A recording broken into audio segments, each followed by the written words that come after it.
Right, okay, so we're looking at this whole notion of profits. So let's first of all, let's have the equation, please, William, for profit.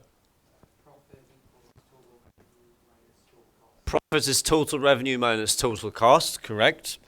And do you remember what I said to you, the symbol for profit is such and such, but in maths it means something else, shouldn't I? It's the pi symbol, thank you. So profit,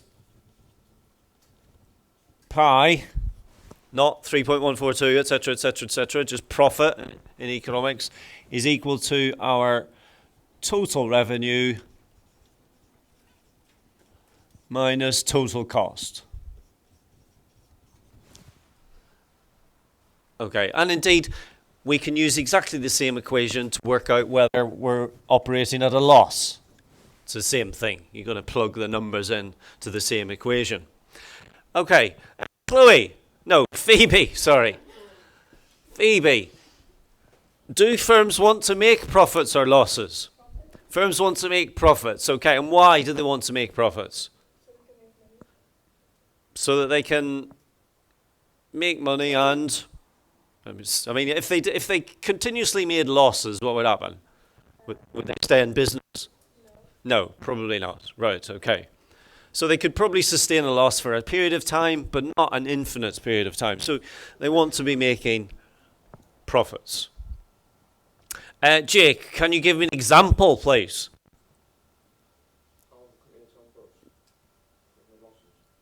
No, just using this notion of revenues and costs, how we would calculate the profit or the loss. Speak up so that the viewers on FaceTube can hear. Go on. If the company was making £1, okay, and is that their revenue or their cost? Thank you. Okay, so if they're earning £1, yeah. Thank you. They'd be making a profit of 50 pence. Tremendous, yes. Okay. And we looked at this the other day on this diagram, which you should all have in your books, and if you haven't, I hope you've drawn it.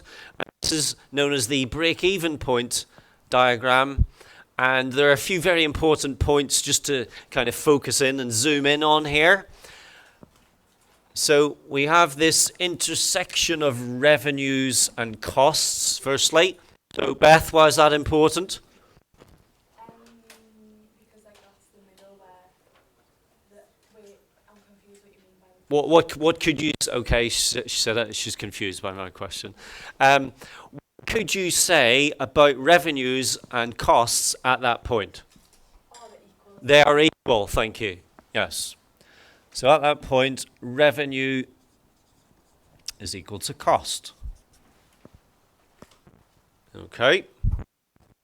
Pemba, what could we possibly say about all points to the left of that break-even point? The firm would be making... Okay. Which do you mean? The firm would be making losses. Hands up if you disagree with that. Okay, that's unanimous, Pemba. And why are they making losses? You're absolutely right. because it's costing them more to make a product. Exactly, it's costing them more to make the product than the money that they're bringing in from selling the product. So this is the area of loss. Okay, and then if we move once again to the other side, so to the right-hand side of the break-even point, Sean, the firm is making because you said profit. What I'm going to do is I'm going to get one of those sort of boom mics on a stick that I can hold over, and then you'll be picked up on this as well. But go on. Because the revenue is greater than the costs. Right, very good. Okay. So, in terms of the way in which goods and services are made, how goods and services are made, most firms, so if you started a firm, or in the summer, sometimes I do a little window cleaning round. You know, it's the weather's nice. It's good to get out and about and etc. in the summertime. And I obviously have to buy equipment to be a window cleaner. So what equipment do I need, Maisie? Sponge, bucket. No, I don't carry a hose around with me. No, sponge and a bucket. A ladder, right? That's probably the most expensive part of it. And would they be my costs or my revenue? The sponge, the bucket, the ladder, right? So they would be my costs. And then what would be my revenue? Exactly the money that I charge all my customers. Now it's kind of an odd thing for me to do because I'm actually a bit frightened of heights, and so I just do bungalows.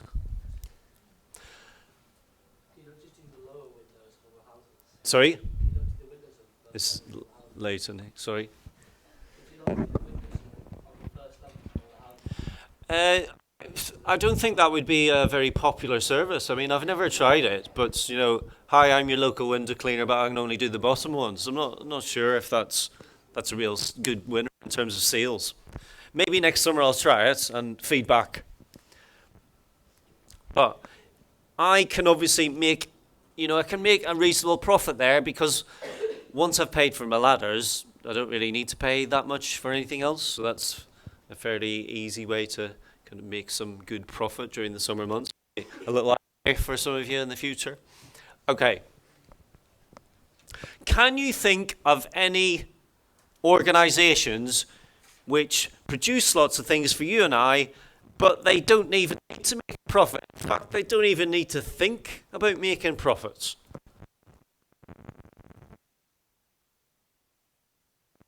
They've got almost that money, and they can just go and they can pick from the money tree. It doesn't matter if they run out of cash, they just go to this magic money tree.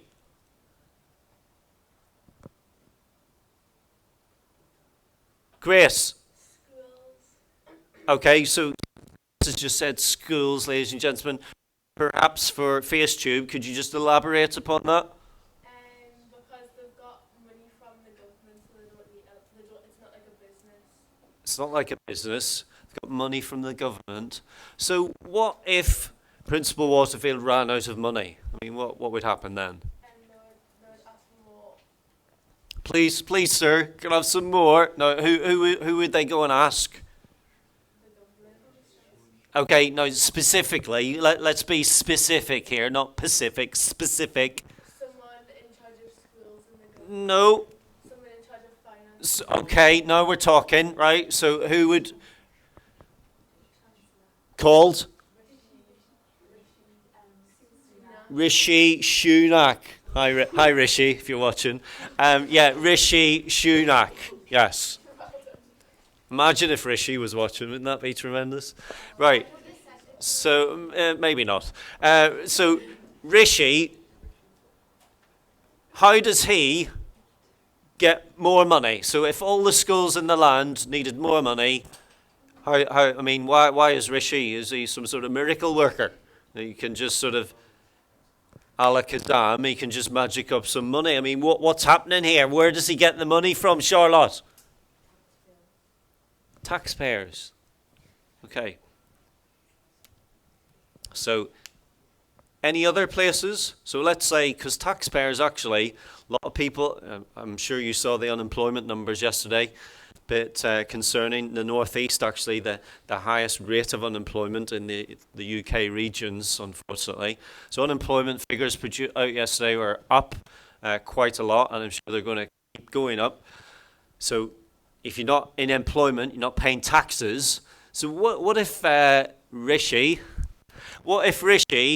didn't have enough money? What if there was no more tax money? Anything else Rishi could do? Anything else Rishi could get a campaign going? Bring Rishi to Emmanuel College.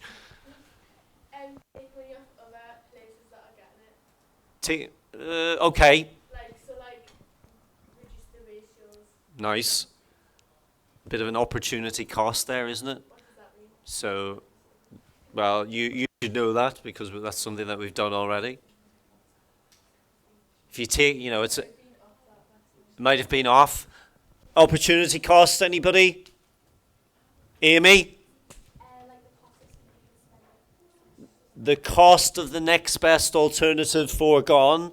So if you take money from, let's say, healthcare and you put it into education, then there's an opportunity cost there in the healthcare sector because you're actually taking money off them. Difficult decision to make. Okay, so that's good, yeah. So Rishi, he's either got taxpayers' money, he could bit of jiggery pokery with the finances, he could maybe rob from Peter to pay Paul, as they say. So take from other sectors. Or, what else? And then borrow it for like other things. Very good. Shanai. So they could borrow money from elsewhere. Okay. So I think what a really important thing to note is that, yes, of course, firms, if you're a businessman or a woman, you want to make a profit rather than a loss. But the other important thing to note is that some organizations they don't really need to worry about profit and being efficient because they can just go to the government or the chancellor and they can say, give a bit more money. Now, that's not always granted, of course. If there isn't enough taxpayers' money, it's just maybe a blank no, or it might be, well, okay, let's borrow some more money. Now, are we borrowing money at the moment? Are we? Zen, are we borrowing more money? Zen says yes. Okay, so we're borrowing more money at the minute. I'm going to show you a chart here, and this keeps me awake at night. This worries me, Sean, but don't let it worry you. But what I'm going to show you is what's known as it's called the debt clock. And, oh wow. So UK debt clock. I was showing this to your colleagues in the other class just the other day. I think you'll be amazed by this. I'll just clear a bit of space here.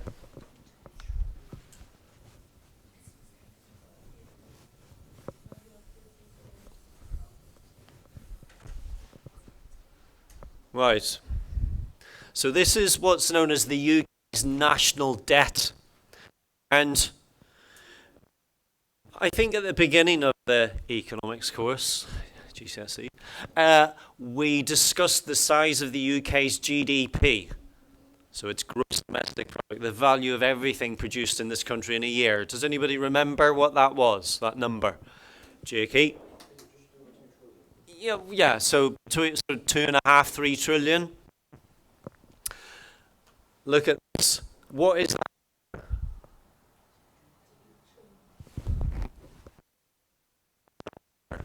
that number for me? 2 trillion. Okay, so 2.5 trillion, right? And this is what's known as the UK's national debt. So this is the amount of money, not that the government is borrowing this year, this is the amount of money that just successive governments have borrowed year after year after year after year. And oftentimes, they're not paying it back, and so it stacks up like a big mountain of debt. And we are almost up to the point where this value is almost as big as what we can make in a whole year, as what the country can earn in a whole year, which is a little bit concerning. But I'm going to show you a worse case scenario than this. And that is, the US debt clock. Now this one is very congested and packed and full of lots of different info. Green is good, red is bad here.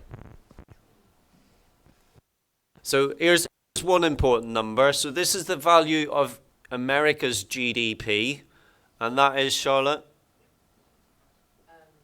It's in dollars, obviously.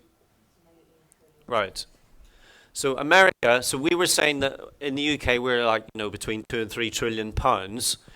In America, their GDP, largest economy in the world, it's about, it's knocking on the door of 20 trillion is what they can earn in America in 1 year. But from America's point of view, in terms of its debt, the US national debt, so we were talking about the UK's national debt, the US national debt, $27 trillion. So they actually owe more than their GDP, the value of their GDP in 1 year. They actually owe more than that, which is it's amazing, that, isn't it? When you compare that, that's sorry, Whitney Houston actually. Sorry, colleagues. So U.S. national debt, 27 trillion. Look at Leighton's face. It's absolutely astonished.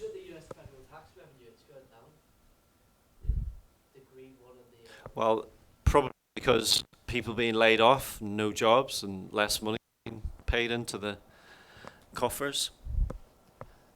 So I'll not keep this on too long because I know it's quite a depressing sight when you look at this. And this, ladies and gentlemen, I recommend this to you. Have a look at home. At the bottom, you can get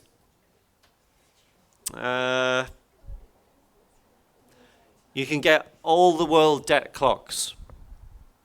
You see what the situation is in all sorts of countries. So it's a really interesting chart. Okay, we digress. Let's get back to...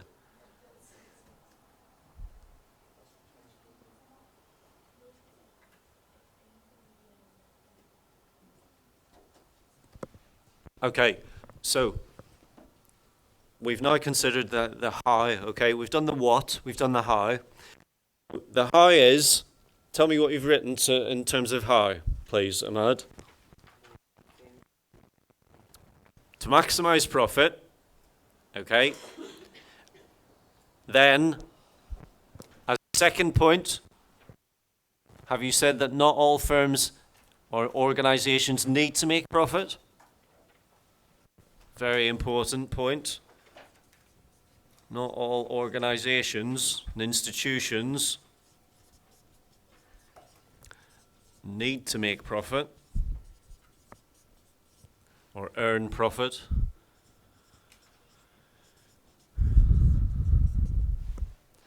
And examples include, well, examples would be schools, hospitals, etc.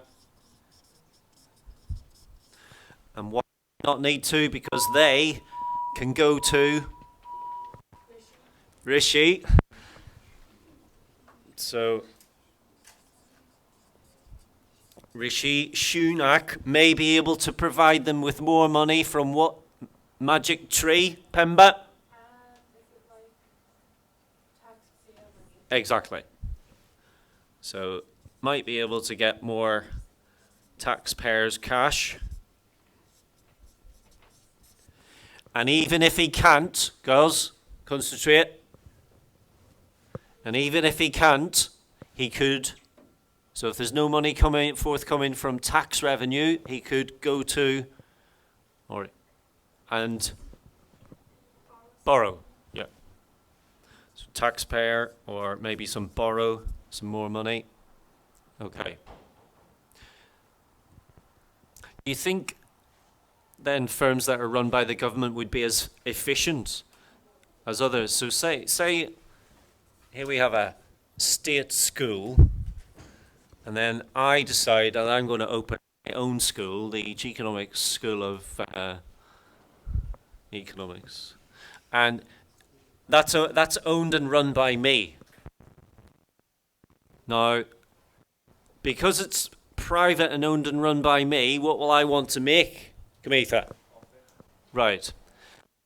Would I just willy-nilly hand out say, for example, photocopying here costs a lot of money. So, or printing credits. Would if it was my money or if it was your money and you started your own school, would you be sort of free and easy with how many print credits people got? No. Of course you wouldn't. And why would you not, Shunai? Because if you spend like all your money on that, you've got no money to spend on any credits. Okay, and I want to make sure that I am very, very efficient because I want to make a profit out of it. Now, what about if the money's coming from somebody else and it's not your own money? Would you be as prudent? Me or Beth? Beth? No, because it's not your money, so you don't care. Right, yeah, you kind of, you're not going to be quite as efficient because when it's not your own money, you know, we all like spending other people's money. I'm sure you like spending your parents' money, but when it's your own money, you probably think twice or thrice about buying certain things. Okay, ladies and gentlemen, just going to stop this. Back with you in a minute. See you, Rishi.